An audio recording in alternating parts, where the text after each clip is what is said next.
보실 말씀은 요한복음 9장 40절 41절을 보시겠습니다.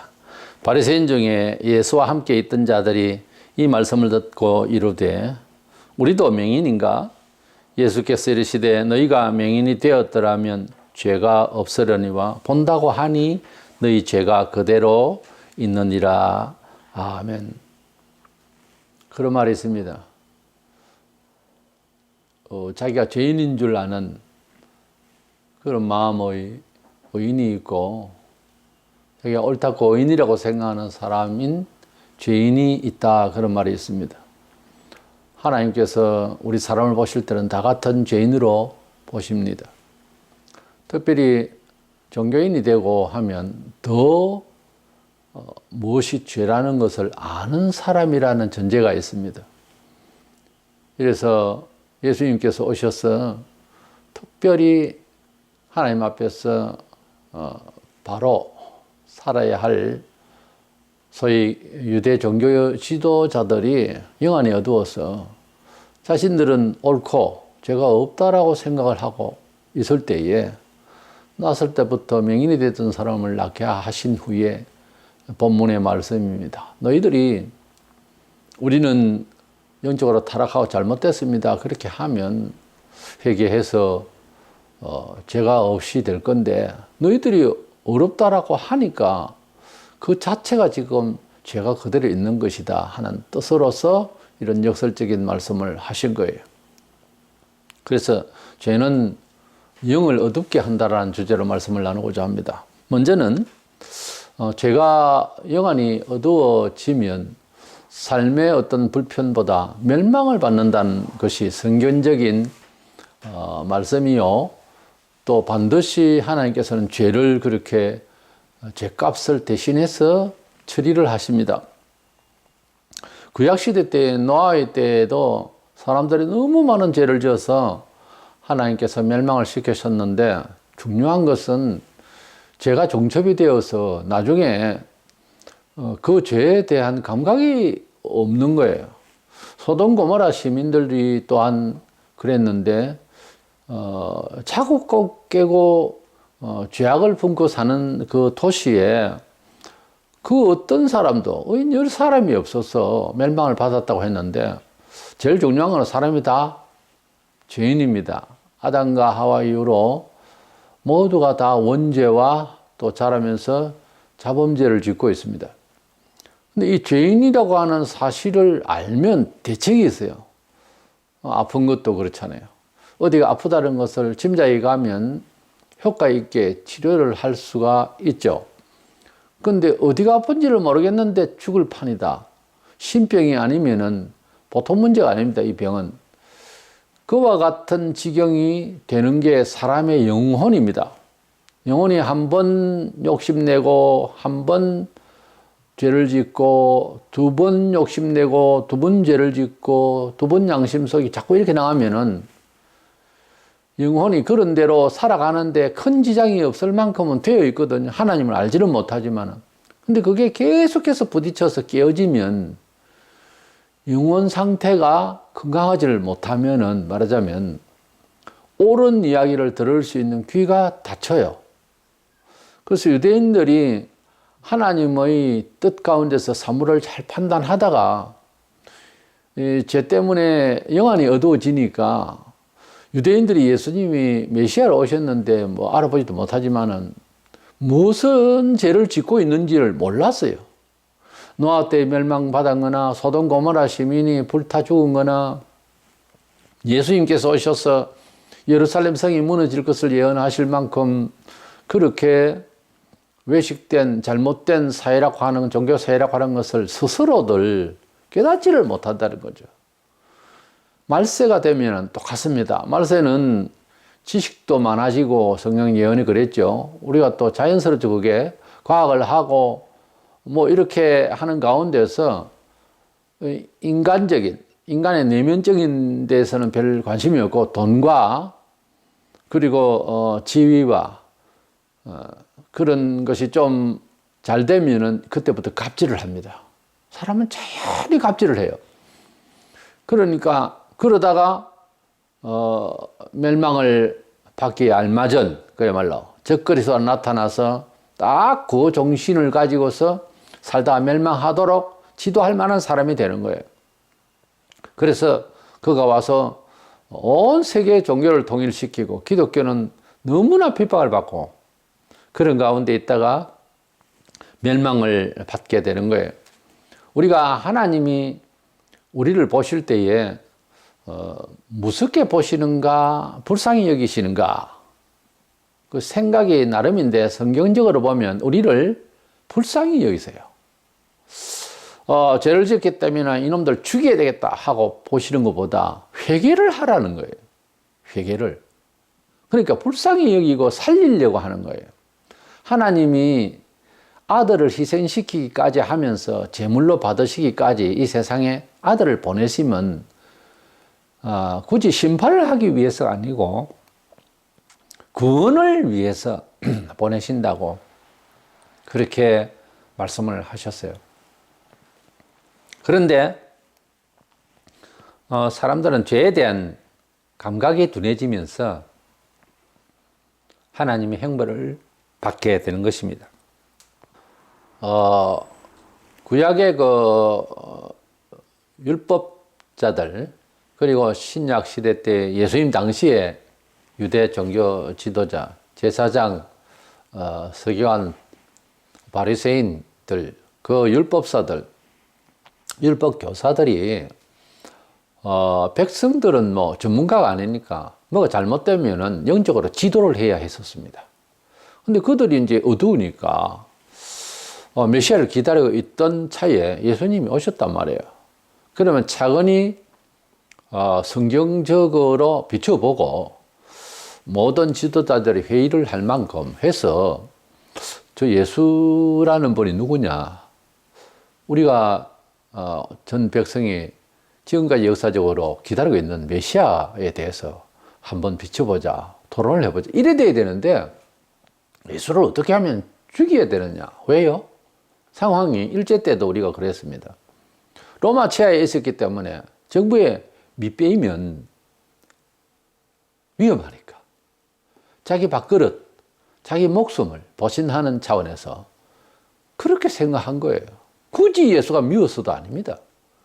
그래서 엉뚱한 소리를 하면서 예수를 결국은 판단을 해서 십자가에 못 박게 되는데 예수님이 요한복음 6장 36절에 그러나 내가 너희에게 이르기를 너희는 나를 보고도 믿지 아니하였도다. 우리가 전도를 하다 보면은 하나님 보여주시오. 뭐 그런 말도 하고 뭐 어떤 실정적인 그런 것을 요구해요. 자, 예수님께서 그때 당시에 뭐 본다는 것은 단지 얼굴뿐만 아닐 겁니다. 예수님이 자 봐라 내가 하늘로부터 왔고 내가 하나님의 아들이다. 하나님은 내 아버지시다. 그걸 증거하기 위해서 말씀도 하시지만은 특별한 능력을 행하시고 이래서 온 동네가 이제 충분히 확인할 수 있는 상황이 벌어졌어요. 그것도 3년 동안 그랬어요. 근데 이런 걸 보면서도 너희들 나를 믿지 않느냐? 믿지 않는다는 것은 안 보인다는 말이죠. 모른다는 뜻이에요. 오히려 죄를 짓고 있는 세리나 창녀들은 회개하고 뭐 자기를 돌아봤는지 어쨌는지 모르지만 똑같은 예수의 소문과 말씀과 기적과 이런 것들을 보면서 회개하고 메시아로 인정을 해서 믿게 된 거죠. 마태복음 21장 32절에 요한이 의의 도로 너희에게 왔거늘 너희는 그를 믿지 아니하였으되 세리와 창녀를 믿었으면 너희는 이것을 보고도 끝내 뉘우쳐 믿지 아니하였도다 이런 말씀이었어요. 그러니까 지식 유무와 또 삶의 어떤 환경적인 요소하고는 예수 믿는데 큰 관련이 없어요. 그래도 좀 알고 있는 사람, 뭘 좀 배운 사람이 예수 믿기가 쉽지 않겠느냐라든가 생활이 너무 어려우니까 교회 나가기 힘듭니다. 이런 말을 할 수도 있어요. 과연 생활이 풍요하고 여유로우니까 교회를 나가느냐. 지금 우리가 생각하는 조건적인 그런 신앙의 선택, 기회가 거꾸로 말하고 있어요. 거꾸로 말하고 있다고요. 편하면 안 믿죠. 안 믿죠. 젊은 날 잘 놀고, 어떻게 놀든지 잘 놀고, 나이 들어서, 나중에 이제 나이가 많이 들고, 그때 교회를 가겠다. 그렇게 말하는 사람을 내가 만나본 적이 있어요. 그때까지 이제 살면 또 그 말을 이룰 수도 있겠죠. 살는지 안 살는지 어떻게 알아요? 그때 가면 늙어서 교회를 열심히 다닐 힘도, 성경을 볼 수 있는 밝은 눈도 없어요. 그러니까 거꾸로 말하고 있다니까요. 급하니까 하나님을 만나야 되고요. 젊으니까 싱싱할 때 하나님을 만나서 신앙을 내 속에 많이 채워서 신앙으로 승리하는 삶을 찾아야지, 늙고 병들고 약할 때 안 믿는다? 안 해요. 우리가 약할 때, 병들었을 때, 기회가 없을 때, 앞이 캄캄할 때 믿는 거예요, 알고 보면. 왜? 그렇게 여기기 때문에 도전을 할 수 있기 때문에 그 도전의 방법이 예수님을 만난다는 거지. 우리가 편안할 때 하나님을 필요로 할까요? 사람이? 그렇지 않습니다. 유대인들이 예수님이 오셔서 이런저런 모습을 보이시고 할 때에 영감이 어두워지면은 종교 지도자고 성경을 아는 사람이잖아요. 특별히 예언하신 구약에 대해서. 근데 어떻게 장녀보다 못하냐고. 그러니까 사람 판단을 세속적으로 하면 안 됩니다. 때문에 나 자신이 나를 살리기 위해서도 생각 자체를 세상적으로 견줄 이유가 없어요. 세상적으로 보면은 뭐 사람을 죽였다든지 돈을 훔쳤다든지 큰 실수를 했다든지 살맛이 안 난다든지 하여튼 이런 어떤 절박한 상황이 왔을 때 내가 세상적으로 나가 어떤 사람인가를 내가 스스로 판단을 해가지고 일이 안 되는 거예요. 그게 아니고 하나님께서 보실 때는 사람이 똑같아요, 상황이. 잘 먹고 잘 살다가 죽는 거나 거지 이뤄서 살다가 죽는 거나 거기서 거기라고. 성경은 누차 말하고 있어요. 많은 경험을 하고 많은 풍성한 이러한 문화적인 혜택을 가지고 사는 사람들은 영원히 살 것 같아도 죽을 때는 더 괴롭죠. 왜? 다 놓고 가야 되니까. 그러니까 하나님이 공평하시다니까요. 없으면 없는 대로 그만큼 행복해 하는 것이 중요하지. 그렇게 많이 쌓아놓으면 복될 것이다. 그렇지는 않아요. 큰 집에 아주 돌로 아주 깨어지기 어려울 정도로 지진을 대비해서 아주 밑을 잘 파서 그러면 참 안전할 것이다 하고 집을 지었는데 날아가다 비행기가 쳐박으면 어떻게 할 거예요? 악담이 아니고 그럴 수가 있는 거예요, 사람은. 무엇을 믿어요? 무슨 지대를 믿어요? 돌 위에 집을 짓고 땅을 깊이 파고 그래서 굉장히 뭐 벽도 이중으로 두껍게 하고 그러면 안전해요? 그게 생각이 불신적인 생각이에요. 하나님은 광야에 갖다 놔도 그 떼약밭에서 말라서 죽겠다 싶은데 그런 기둥으로 딱 덮어서 백성들을 보호해서요. 아유, 그렇게만 극단이 아니고 지금도 하나님은 그런 기둥과 같은 역사를 하신다는 거지. 그런 하나님을 믿는 믿음을 가지고 바라봐야 된다. 유대인들은 이미 로마 치하에 있으면서 특별히 한 10%도 안 되는 사람들이 로마의 정권과 결탁해가지고 그 혜택을 받고 있기 때문에 옳고 그름이 아무런 생각이 없는 거예요. 그러니 멸망을 받았지. 서기 70년경에 결국은 믿었던 로마로부터 침공을 받아가지고 멸망을 받아서 예루살렘 성이 완전히 폐쇄된 거죠. 우리가 하나님을 안다, 하나님에 대해서 안다라고 하는 것은 책 몇 권 읽고 하나님에 대해서 인지하고 지식적으로 옳은 말을 하고 하나님에 대해서 이론적으로 그렇게 뭐 똑똑하고 그런다고 신앙이 참 좋다. 이렇게 연결이 안 됩니다. 양심 문제예요. 마음의 눈의 문제예요. 또 목사든지 장로든지 교회에서 직분을 가졌다고 해서 영안이 열리고 교회 일을 잘 안다. 천만에요. 교회가 어떤 일로 역사가 그렇게 흐르더라는 것은 알 수 있어도 지금 당신이 그 일을 할 수 있느냐는 거죠. 그 질문을 하고 상담을 할 때도요, 참 똑똑한 사람보다 그 사람이 기도를 하는지 알아보고 하세요. 근데 그분이 생활 속에서 기도하는 깊이 있는 사람이 아니고 어떤 처신을 할 때 보니까 속되게 하는 것도 있더라 싶으면 상담하지 마세요. 안 됩니다, 일이. 그런 식의 삶의 추세는 결국은 그 사람 평가도 나에 대한 상담도 옳지 않는 길로 가버려요. 책임을 못 집니다. 그래서 항상 기도하는 사람의 이야기를 들어야 되고, 항상 긴장을 해서 하나님의 뜻에 맞추려고 하는 조신한 사람을 만나서 인생 상담을 하는 게 원칙이에요. 그래야 후회가 없습니다. 이 죄라고 하는 것은 영안이 어두워지기 때문에 앞이 안 보이기 때문에, 앞이 안 보이면 어떻게 해요? 갑자기 보던 사람이 멸망하는 거죠. 구덩이에 빠지는 거죠. 그래서 죄라고 하는 것은 가장 좀 삶이 좀 불편하고 가식되고 어떻고 철학적인 그런 변명이 중요한 게 아니고 멸망을 한다는 거예요.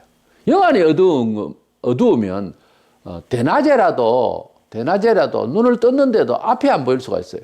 충격을 받으면. 마음의 눈이라는 게 어두우면은 이건 멸망이에요. 그냥 위험이 아니고 들이닥친 거예요, 멸망이.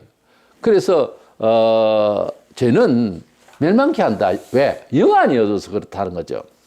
그러면 두 번째 생각하게 되는 것은 영안을 그러면 어떻게 하면 밝게 할 것이냐가 관건이에요. 우리가 세상에서 철학이라고 하는 것은 그 시대에 지나간 역사를 어떻게 이해하고 또 미래를 어떻게 살았으면 좋겠다고 하는 어떤 발전적인 차원에서 가치관이나 삶의 처세를 연구하는 것입니다. 그런데 계속해서 딜레마에 빠지고 10가지를 생각하고 나면은 15가지, 20가지가 또 문제가 발생하고 늘 지구처럼 그렇죠. 공부를 이렇게 많이 했으면 지구를 이제 편안하게 살 것 같이 그렇게 만들어 놓을 것 같이 했는데 아니잖아요, 지금. 계속해서 위험하잖아요, 세상은. 그래서 우리 사람이 미래지향적인 것은 좋은데 근거 없고 원칙이 없는 상황에서 연구해 봤자 그 마음의 눈이 열리는 것이 아닙니다. 계속해서 위험이 계속해서 다가오는 거예요. 그럼 우리가 하나님 백성인데 적어도 하나님의 자녀라면은 세상을 알기를 좀 제대로 깨달아야 되지 않겠어요? 한 시대의 부호의 아들만 되어도 경제가 어떻게 돌아갈 것이라는 것은 알고 설칩니다. 예.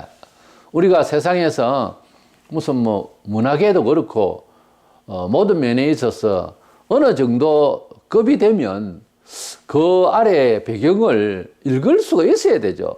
그래야 선거를 하든지 계획을 하든지 하지. 아무 생각 없이 남과 같이 그냥 어깨를 같이 한다. 그러면 남 이상이 될 수가 없죠. 우리가 하나님을 믿는 사람, 하나님 자녀라고 할 정도 같으면은 하나님이 어떤 분이에요? 우리 아버지가 어떤 분이에요? 온 세상을 지으시고 통괄하시는 분이에요. 그분 집안의 자녀들이다 이거야. 그러면은 들어서 알고 자동적으로 그 집안에 내력이 있어서 알고 이래서 세상을 쫙 하나 알아야 될 것 아니에요. 그래야 지도를 하든지 옳고 그름을 이야기하든지 해야 될 것 아니에요. 내 말은 인간은 이 가만히 두고 하나님의 뜻을 심지 아니하면은 자연히 욕심이 생겨서 결국은 누구나 무인도에 갖다 놔서 키워도 결국은 멸망할 수밖에 없는 죄인이 돼요. 예, 죄인이라고 하는 것이 증명이 되고 말아요. 야고보 1장 15절에 욕심이 잉태한 적 죄를 낳고 죄가 장성한 적 사망을 낳느니라 그랬어요. 우리가 사람을 교육하지 아니하고 가만히 두면 계속해서 죄만 자라게 되어 있습니다. 이 자동 발생적이에요. 성도도 예수를 믿고 구원을 받는다는 것까지는 됐는데 그 다음에 교육이 되어지지 아니하고 노력하지 않으면 가만히 두면 본성이 있기 때문에 아직 육신이 부활하기 전이라 본성이 있기 때문에 계속해서 죄스러울 수밖에 없는 거예요. 말하자면 신자라도 위험하다 이거지. 그러면 영안을 밝게 해서 환히 보고 살아야 되겠는데 몇 가지로 보면 먼저는 성경 읽기의 삶이 기준이 되어야 됩니다. 일상에서 성경을 계속 읽는 것이 매일 읽는 것이 대단히 중요합니다. 성경도 읽기 싫다. 기도도 하기 싫다. 그럼 뭘 하자는 거예요? 가만히 있다가 주일날 와서 한 번만 예배 간단히 드리면 모든 게 해결이 됩니까? 아멘 할렐루야 그런다고 뭐가 돼요? 요즘 목사들은 영혼을 찔러서 그것을 이제 변화되고 성숙되게 하려고 하면 매질도 필요한데 매질을 안 해요. 여러분 잘 믿습니다. 놀러 안 나가고 그래도 교회를 나오니까 얼마나 잘 믿습니까? 그게 잘 믿는 것 아니에요. 잘 믿는 건 습관이 돼서 오는 거예요. 안 다니면 지옥 갈 것 같고 그런 목사들은요 말하자면 직업이죠. 그래 말해가 되는 게 아니에요. 지금 이 시대에 신자들이 얼마나 잘 믿는다고 축하하고 축복하고 난 그렇게 못해요. 지금 이 시대는 목사도 그렇지만은 평신도들이 믿음이 지금 엉망입니다. 정상이 아니에요 지금. 성경 읽습니까 매일? 매일 성경 읽어요. 바빠서 못 읽어요. 그거 보세요. 모든 변명은 거기서 나옵니다. 성경을 안 읽으니까 다른 얘기를 어떻게 하죠 말이에요. 로마 7장 7절에 율법이 탐내지 말라 하지 아니하였더라면 내가 탐심을 알지 못하였으리라. 뭐가 잘못됐는지를 알려면은 성경을 봐야 된다 그 말이에요. 바울이 탐심을 그도 사도지만은 탐심이 있잖아요. 보통 사람이 탐심이 있으면은 이게 제가 사람이기 때문에 그런 정도로 가질 수가 있지. 이래 생각하고 만단 말이에요. 근데 성경에는 탐내지 말라 하고 계명이 아예 있어요. 그러니까 성경이 말하면 나는 내가 생각하고 느끼는 것이 죄라고 부끄럽게 여기거나 긴장이 없지만은 성경은 하니 죄다라고 돼 있잖아요. 그러면 죄인 줄로 알 수 있도록 노력을 해야 돼요. 그 참 애매한 이야기지만은 노력을 해야 돼요. 살을 꼬집든지 어든지 그걸 깨닫도록 해야 된다 이거예요. 만약에 탐심이 죄다는 것이 전혀 인정이 안 되면 하루를 걸리더라도 하루 종일 탐심은 죄다. 탐심은 죄라고 여겨야 된다. 왜 그럴까? 하루 종일 한번 생각해 보세요. 순간이 오면 이게 죄구나. 이게 나를 멸망케 하구나. 그걸 알게 되거든요. 지금 내가 영안이 어두워서 확인이 안 되는 거지 이미 죄라고 돼 있다고요. 그러니까 성경에 탐심이 죄라고 아니했으면 내가 죄를 죄로 여기지 못했다는 거지. 영안이 어두워서. 바울이 지금 하는 말이 사도 바울이. 그러니까 성경이 생활의 기준이 돼야 되고 우리 영안이 열리는 무엇을 분별을 할 수 있는 그런 영안이 된다는 거죠. 시편 119편 105절에 주의 말씀은 내 발의 등이요 내 길의 빛이니이다. 하나님의 말씀이 우리의 생활의 기준이 될 때 보인다는 거지. 뭐가 잘못됐고 뭐가 바르겠다는 것이 보인다는 거지. 그대로 살기가 무지하게 힘든 세상이지만 한 걸음씩 가면 반드시 하나님의 말씀만이 최고의 처세술이다 하는 것을 알게 되게 돼 있어요. 내 길의 빛이니이다.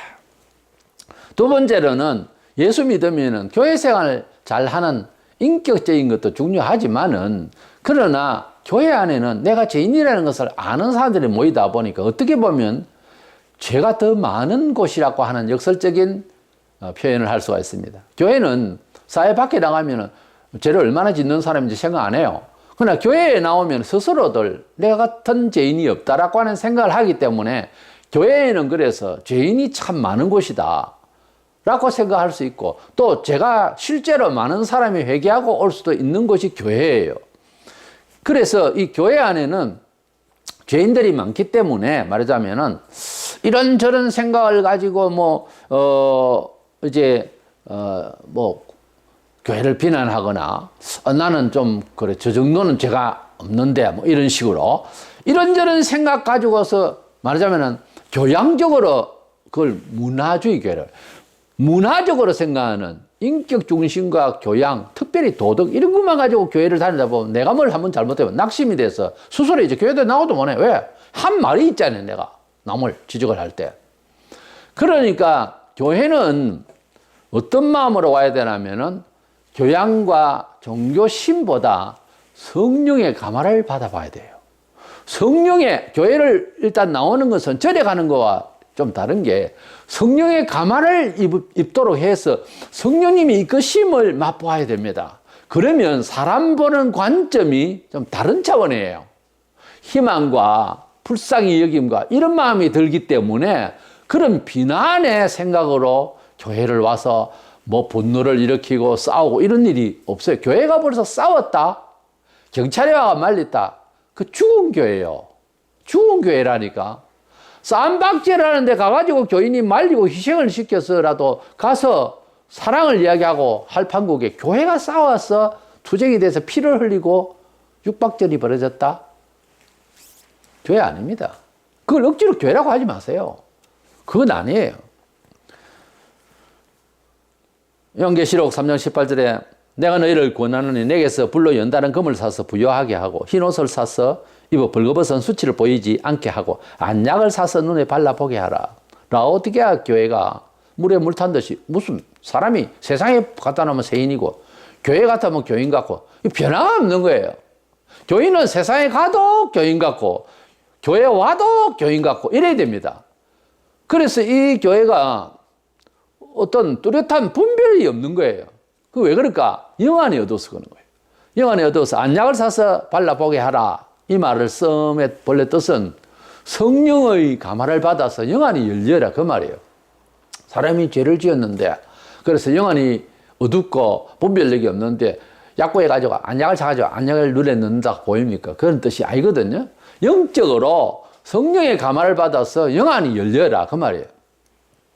그래서 우리 영안이 열리기 위해서 성경 지식도 좋고 교회 생활도 좋고 교회 충성과 예의와 교양과 얼마나 사람이 살아가는데 특별히 모임 속에는 중요합니까? 근데 그것만 있어서는 안 된다 그거지. 혹시 그것이 좀 부족하더라도 지식도 그렇고 교양도 좀 부족하고 아직까지 다듬질 돼야 될 뭐가 많아도 성령님의 감화를 받으려고 간절한 것이 더 중요해요. 뭐 성령님의 감화를 받은 사람이 교양이 없느냐 그건 아니고 여러 가지 부족하지만 성령님의 감화가 더 중요하다. 그래야 다 덮는다 라고 하는 사실을 알아야 된다는 거지. 뭐 이제 눈이 오기 전에 좀 시커멓고 좀 삐죽하고 어느 정도지 뭐 높은 빌딩도 있겠지만 그래서 보통 다 비슷하다 이거야. 돌멩이 이만한 것도 있고 큰 것도 있고. 그러나 눈이 얼마나 많이 오느냐에 따라서 확 덮어버리잖아요. 똑같잖아요. 성령님이 감화되면 생각이 분별하는 생각이 완전 다른 차원이 돼버려요. 그래서 우리 성도들은 자신을 구원하고 자신이 영혼이 잘 되는 것도 그렇지만은 세상을 바라보면서 살아가는 인지 그런 관찰하는 방향과 그 성격이 성령님의 감화를 받으면 굉장히 은혜롭고 지혜롭고 말하자면 만능이에요. 성령님의 감화를 받으면 해석이 달라집니다. 해석이 달라져요. 그래서 성령님의 감화를 받도록 해야 좌절할 만한 시기가 가도 좌절하지 않고요. 예, 버릴 만한 시기에도 버리지를 않습니다. 성령님의 감화가 오면 그 모든 것들을 포함해서 이겨나갈 수 있도록 하는 능력을 주세요. 그래서 성경을 읽고 그 다음 성령님의 감화를 받으려고 하면 영안이 열려서 분별력이 생겨요. 그 다음에 역시 회개하는 생활이 되어야 됩니다. 우리 마음의 눈이라고 하는 것은 양심적인 눈인데요. 사람의 양심은 부패해가지고 나날이 옛보다 지금이 더 많이 악해지고 사심이 많고 이기심이 충만해요. 그래서 우리 마음의 눈이 열리려고 하면은 회개하는 것이 가장 이제 빠른 길이고 바른 길입니다.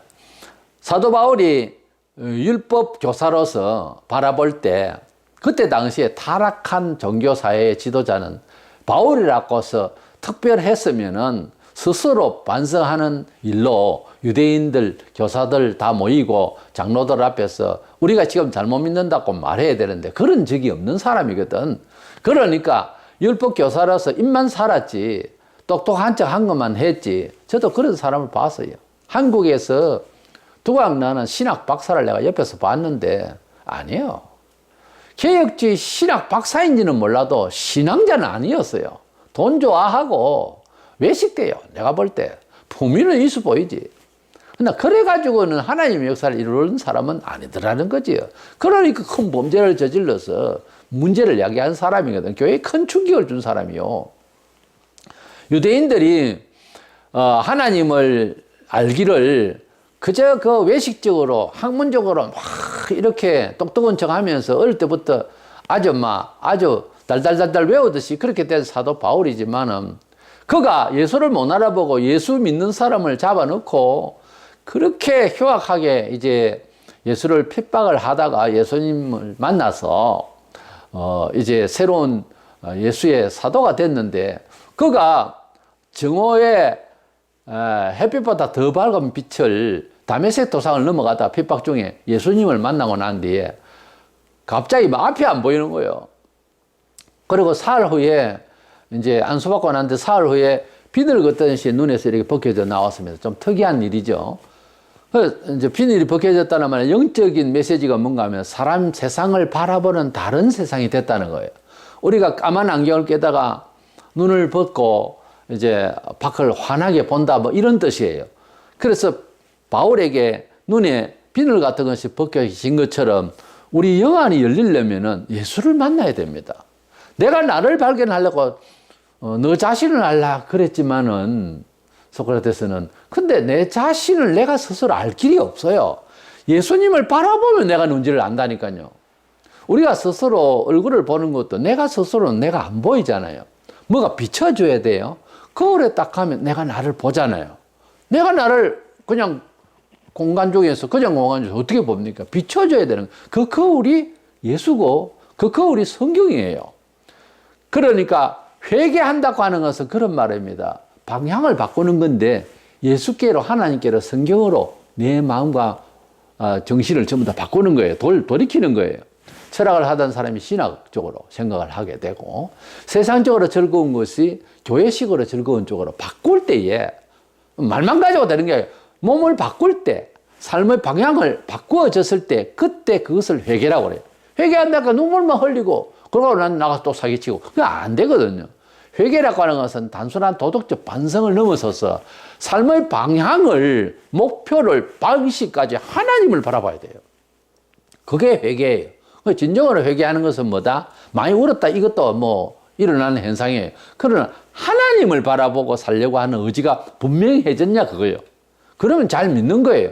저 사람은 뭐 신령하지도 않은 것 같다 싶어도 충성하고 하나님 뜻대로 걱정하고 하나님 말씀대로 저 순종하면서 잘 따라가고 이거 잘 믿는 거예요. 회개가 뭐 딴 겁니까? 하나님께로 가는 겁니다. 모든 생각과 삶이. 나면서부터 맹인이 된 이 사람이 예수를 만나서 그래서 예수님이 눈을 열어서 보게 해 주셨습니다. 그런데 이 사람이 낳고 난 뒤에 막 소문이 나고 난리가 났어요. 그래서 지도자급 되는 사람들과 유대인들이 와서 또 어떻게 됐냐? 나를 살려준 사람이 있다고. 그 사람이 뭐냐? 그 사람이 뭐 죄인인지 뭔지 그건 모르지만은 내를 낫게 하신 분이라고. 그렇지만은 죄인이 어떻게 사람을 눈을 뜨게 하겠어요? 그러면서 슬슬 가르치기 시작합니다. 그리고 또 한 번 묻고 두 번 묻고 자꾸 물으니까 요한복음 9장 30절에 이 눈 뜬 명인이 말하자면 지금은 명인이 아니죠. 그 사람이 대답하여 이르되 이상하다. 이 사람이 내 눈을 뜨게 하였으되 당신들은 그가 어디서 왔는지 알지 못하는도다. 자, 이 말이요. 비꼬는 말이거든. 참고 지금 말로 말하자면 사역을 하면 이렇습니다. 참고 사람들이 그 똑똑하게 생긴 지도자급에 있는 사람들이 참 희한하네. 아니 딱 보면 몰라서 나를 눈뜨게 한 사람이 누구겠다는 것을 모른단 말이요. 이런 뜻이에요. 그러니까 아니 당신들도 그러면 그의 제자가 되려고 합니까? 이렇게까지 이제 부추긴 거예요. 그러니까 이 사람들이 아주 화를 내면서 너는 그 사람의 제자가 되고 우리는 안 한다고. 이미 이 사람은 그리스도를 마음으로부터 먼저 깨닫고 만난 거예요. 육신의 눈만 열린 게 아니라니까 이 사람은. 다행스럽게도 그렇게 영안이 또 함께 열려서 그리스도의 제자가 되어버린 거예요. 그리고 그리스도의 참 제자가 되면요 집에 들어가서 앉아있는 게 아닙니다. 증언을 합니다. 진짜 제자는 그 종교계 지도자들 사람 취급 못 받는 그 당시의 맹인이었던 사람 자기 신분의 처지는요 사람 취급 못 받습니다. 그때 당시에 유대인들은 저주로 보거든요. 그냥 아예 단순하게 지금도 그렇게 생각들을 하는데 근데 그가 눈을 뜨고 마음에 눈을 딱 뜨고 그 사람들을 가르치려고 대드는 거예요. 지금 그럼 내용 의감이 그렇다니까요. 내용 자체가 한번 구장을 보면은 그래서 이 맹인처럼 마음의 눈이 이렇게 떠여지면 이건 뭐 큰 복을 받은 거죠. 보통 이 성경에 치유의 은혜를 받고 이런 사람들 중에 대다수가요 뭐 나았다 하면 막 떠나버려요. 그런데 이 사람은 마음의 눈까지 열려서 예수님을 또한 증언하는 것까지 이르는 이런 은혜를 받았습니다. 우리가 하나님을 믿는다 하지만은 시대 감각이 없으면은요, 이 시대에 내가 어떻게 세상 물정을 취급을 하고 판단을 하고 살아야 될 건가 하는 것은 교회를 얼마나 다녔느냐, 신학을 얼마나 했느냐가 그렇게 크게 작용하지 않습니다. 마음의 눈이 안 열리면은 신학 박사라도 눈이 어두우면은 죄를 지어요. 이래서 마음의 눈을 열기 위해서는 우리가 회개하고 하나님을 향하여 간절한 심령이 되도록 말은 그런데, 예, 뜻은 그런데 마음이 안 따라가는 것은 누구 잘못인가? 지도자나 뭐 교회 행패 아니요. 그대 자신이 문제입니다. 그래서 우리가 나같이 하나님 앞에서 연약한데 이 연약한 것은 그냥 방치할 상황이 아니고요. 기도해서 마음의 눈이 열려야 우리가 하나님을 기쁘시게 해드리고 또 우리가 예상 밖에 은혜를 받는 생활을 하게 되어 있습니다. 범사에 뜻을 모르고 뜻을 다 알고 살기가 참 힘든데 너무 모르고 남은 좀 알겠는데 본인은 뭘 잘못한다고 너무 모르고 사는 그런 딱한 교인 생활을 한다고 하는 것은 명분이 하나님의 자녀라고 하는 차원에서 안타까운 거예요. 그러니까 성경 읽는 생활을 매일 해야 되고 그리고 우리 하나님의 그 은혜는 역시 성령의 감화로 말아도 안 돼요. 그거 가지고 안 되고 성령님의 감화가 중요하니까 매번 순간마다 성령님 감화 감동하여 주시옵소서. 주여 내 마음속에 주의 영이 충만하게 주옵소서.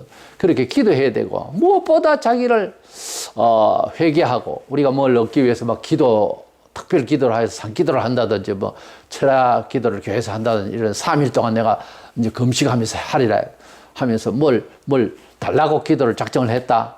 희한하게요. 한 이틀째 가면 제 정신이 잘 돌아오면서 뭘 달라 하기 전에 가지고 있는 자체를 감사하는 것도 문제예요. 또 그거로 끝나는 게 아니고 죄를 생각하게 돼 있어요. 사람이 죄인이라는 말이 천리말리 박혀 있어요. 근데 이게 가까이 옵니다. 와서 양심을 탁 찌르면 통곡을 합니다. 그리고 뭐 구하러 간 것은 아무 잊어버리고 회개만 했더니 충분하게 되는 겁니다. 사람이. 은혜가 되어지고. 그리고 가만히 있을지어다. 홍해 앞에서 모세가 하도 시끄럽게 도전하고 하니까 그렇게 말했어요. 하나님 구원을 보라. 보는 것밖에 없어요. 은혜를 받게 되면요. 구원을 해 주시는 것을 보게 돼 있어요. 진짜 본다니까요. 가만히 있어요. 근데 본다니까요. 보면서 박수 칠 때 박수 치고 왼쪽에서 보고 싶으면 왼쪽으로 가고 그런 정도예요. 원래. 그런데 성령의 감화가 없으면 영 안에 닫혀 있으면 내가 바빠. 내가 오른쪽으로 가냐 왼쪽으로 가냐 이때는 박수 치는 게 맞나 안 맞나 토론하고 이건 아니거든요. 이렇게 구원을 보는 거예요. 삶을 막 이끌어 가시는 것을 보는 거예요. 이걸 비약하자면 천사가 이건데 그지? 그 주의 영이 함께 하시면은 이게 순탄해져요.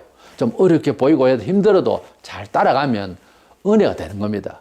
이래서 기독교인은 사실 신령한 삶의 존재 감각을 가진 자들이요.